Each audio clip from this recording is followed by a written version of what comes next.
At one particular time, I did talk about I did say Terence Crawford.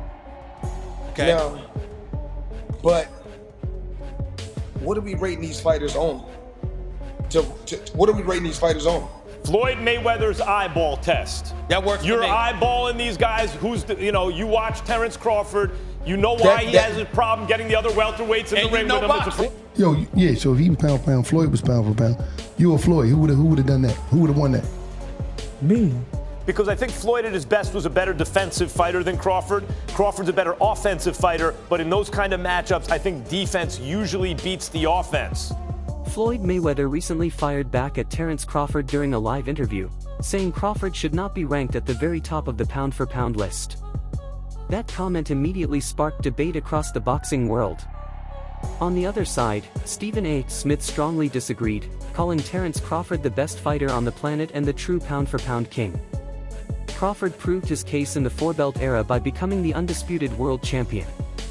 Achievements like that don't happen by accident. This clash of opinions has fans questioning what truly defines greatness in boxing. Terence Crawford is the best fighter on the planet. Pound for pound, he's that dude. In this four-belt era. Oscar de la Hoya also weighed in, saying Floyd Mayweather is the greatest trainer he ever worked with. According to Oscar, if Floyd ever stepped in the ring with Terence Crawford, he would completely adjust his style. Mayweather has always been known for reinventing himself against elite opponents. That ability to adapt is what separates legends from regular champions. It's another reminder of how dangerous Floyd could be in any era. Floyd, for me, is the best trainer I've ever had in my life. He would revitalize his style. He would make him a new fighter. That's how great Floyd is. Max Kellerman offered a more analytical comparison between the two fighters. He explained that at his peak, Floyd Mayweather was the superior defensive fighter. Meanwhile, Terence Crawford stands out as the more aggressive and creative offensive force. In many high-level boxing matchups, defense tends to neutralize offense. And history shows that smart defense often decides the biggest fights. Because I think Floyd at his best was a better defensive fighter than Crawford. Crawford's a better offensive fighter, but in those kind of matchups, I think defense usually beats the offense. Trainer Robert Garcia added his perspective by praising Terence Crawford's historic run to undisputed status. He acknowledged that Crawford achieved it during a true prime-for-prime era. However, Garcia admitted he would still favor Floyd Mayweather or Manny Pacquiao in a hypothetical matchup. Even so, he continues to rank Crawford among the all-time greats. That alone speaks volumes about Crawford's legacy. Mayweather never became undisputed. He's a 5-division champion, but never became undisputed.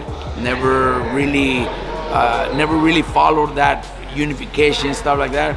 So I think when it comes to accomplishments, I think he's already done more. In a fight, I probably still pick Mayweather. Both in the prime, I would probably pick Mayweather to win. Just like I would probably pick Pacquiao to win, both in the prime. Ooh, to beat Crawford. Yeah, I think so. Prime for prime? Nice. Yeah. But is Crawford one of the greatest of all time? 100%. There definitely he is. Danny Garcia pointed out the age difference between Mayweather and Crawford. With Floyd being nearly a decade older, he believes a serious competitive fight would not make much sense. However, an exhibition bout between the two could still be incredibly entertaining. Fans would likely tune in just to witness the styles collide. It would be a wild matchup that fits perfectly in today's boxing landscape. It'd be hard. I mean, they're not that separated in age, right? I think Terence is 38. I think Floyd, I am not sure he's either 10 years older or 12 years older. I don't know if he's 48 or 50. Yeah, I don't think we're going to get the best Floyd, so I don't think it makes sense. Exhibition would be crazy, actually. Yeah, I think that makes sense. Exhibition would be crazy, actually. Yeah, I think that'll make a lot of sense. Errol Spence Jr. also shared his respect for Floyd Mayweather's brilliance. He highlighted Floyd's ring IQ, clever tactics, and unmatched ability to control fights. According to Spence, those qualities place Mayweather on a completely different level. That's why Floyd is often mentioned among the greatest fighters in boxing history. His legacy continues to influence the sport even today. little different because, you know, Floyd's just different. You know, I feel like, you know, he's the best fighter. You know, I don't know about all time. He might be the best fighter all time. If not, he's close, 2-3, and not by far. So, you know, it's just it's a little bit different things that Floyd does, and Floyd was a lot older when I sparred him, and it's just certain things that he does that, you know, that's really tricky. Like the guy we get in the clinch, he was like squeezing my nose, and so I couldn't breathe and stuff like that. So it's just certain things that he do in there. It's just veteran stuff, just veteran all-time type stuff he was doing when I was part of it. Spence went on to say that a real fight between Crawford and Mayweather can only exist in imagination. Still, he emphasized Floyd's psychological edge over his opponents. Mayweather's mental strength has always been one of his biggest weapons. He breaks fighters down before the first punch is even thrown. That mindset is what truly makes him unmatched. Like Floyd would beat Crawford, would you think? I know that's just a fantasy match. Man, I don't know. I'm reaching, you know. Yeah, I don't get into all that. Yeah. I don't know who went out, Sugar Ray Robinson and Floyd. You know. I don't know. But for Floyd was the best work, just like mental games, everything. Oh yeah, mentally, he by far, I feel like he's the best. He's the best mentally. Coach Bernie shared his thoughts on a prime-for-prime matchup between the two stars. He believes Floyd Mayweather would eventually come out on top. According to him, Floyd's sharp jabs, clean hooks, and brutal body shots would slowly wear Crawford down. Combined with airtight defense, Floyd would take control in the later rounds. That's where experience and precision would make the difference. Floyd, just hypothetically speaking, just looking at, you know, two fighters, you got Floyd and you got Crawford in their prime. Who you picking? Can we all give an opinion on that? Yeah, you want to? Yeah, I got an opinion on that too. Coach, what you think? I'm listening to you, Rep. Floyd versus a prime Mayweather. We can go Pretty Boy. We can go Money May versus Terence Crawford in his prime. Who we got? I think Money May would have shut Crawford down. He would have bored him to sleep like he do these fighters. Yeah. He would have jabbed him, hooked him, stick him in the body. You know what I'm saying? And then when the fighters swing back, Floyd nowhere to be found. So mentally, they're draining. Yeah. And about the 6th or 7th round, that's when you start picking up, putting the combination together. MMA analyst Luke Thomas pointed out that Terence Crawford's rise came later in his career. Despite that, he considers Crawford one of the sharpest defensive fighters of all time. Crawford has a rare ability to track opponents no matter how they move. He can adjust mid-fight and shut down dangerous threats. That adaptability makes him incredibly difficult to beat. This is the problem with Bud's career, right? It bloomed kind of late. I find Bud to be as defensively sound as I've ever seen a fighter. He can find you. There's nowhere to hide with him. Like Floyd, he has such control over the turns in there. It's just insane. Ryan Clark described Floyd Mayweather as the defining fighter of his generation. He said Floyd embarrassed elite opponents with flawless technique and mental dominance. Mayweather's control in the ring was unmatched during the 2000s.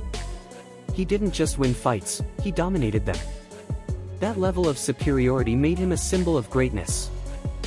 Here's why I say that. Bud is extremely skilled, right?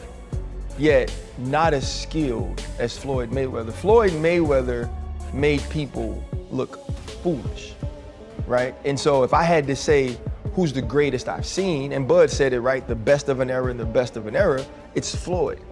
But when I watched Bud against Canelo, there was this extreme skill on display, and there was a level of crazy that's different. There was a level of, and Floyd's extremely tough. Go back to Shane Mosley and the 2 punches he landed early in the fight and the way that he embarrassed him. I'm not saying that Floyd's not tough, Floyd's not a bad man, but there was domination inside that ring we saw this weekend. Ryan Clark also acknowledged Terence Crawford's rise to superstardom. Crawford has proven his greatness by dominating top names like Errol Spence Jr. Those performances showed both his courage and elite skill set.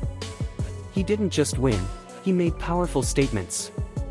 That's why many fans now place him among boxing's best. There's no fear in him in the way that he's attacked gaining notoriety. Bud's been the baddest man for 12 years, but no one gave him credit because he didn't go tell you he was the baddest man. He didn't market that. He just went out and fought and beat people and knocked people out. So he had to move up and take the bigger fights and the better fights. And he was Errol Spence. We realized just how great he was. Canelo cemented him on what is the two-headed monster that marks the greatest of the 2000s. Floyd Mayweather is on that, and Bud Crawford is right next to him. I don't think we have to pick on who's better. I think they both dominated their eras equally. Max Kellerman added one final comparison between the two legends. He admitted that Floyd Mayweather's resume is deeper overall. However, he believes Terence Crawford has shown more willingness to face any opponent. Crawford rarely turns down a challenge. That fearlessness is a major part of his appeal. Because, like, if you look at Floyd's resume, it's much deeper than Crawford's. And Floyd was faster and he had a better defense and all that stuff. But Floyd picked and chose when he fought guys, especially once he left lightweight. He wiped out the junior lights, bring him. Lightweight, he jumps up to Jose Luis Castillo first thing. A lot of people think he lost the first fight, then I didn't, but then he won the rematch. But once he left lightweight, he was careful about when he fought guys. So even though his resume is deeper with names, people remember, yeah, but he didn't want it with certain dudes at certain times. Crawford, we all witnessed, even though the resume is thin in certain ways, he wanted it with everyone the whole time. Oh, yes. That makes a difference to people. Jeff Mayweather pointed to Floyd's victory over a young Canelo Alvarez as a defining moment. That fight showcased Floyd's brilliance against a future superstar. At the same time, it revealed Canelo's early potential. Few fighters could have controlled Canelo the way Floyd did. It remains one of the clearest examples of Mayweather's greatness. Well, also if we remember, Canelo at that time was a razor-thin decision. Floyd won, majority decision. C.J. Ross had it with what a lot of people had as a draw. And then the other two judges scored it for Floyd, of course. And that was a Floyd at the top of his game with a very green Canelo with very little experience, and he still took him, into deep waters. So. Yeah. What was Canelo? 23, 25? Yeah, he was. Very, very young in the game, obviously. That wraps up today's discussion.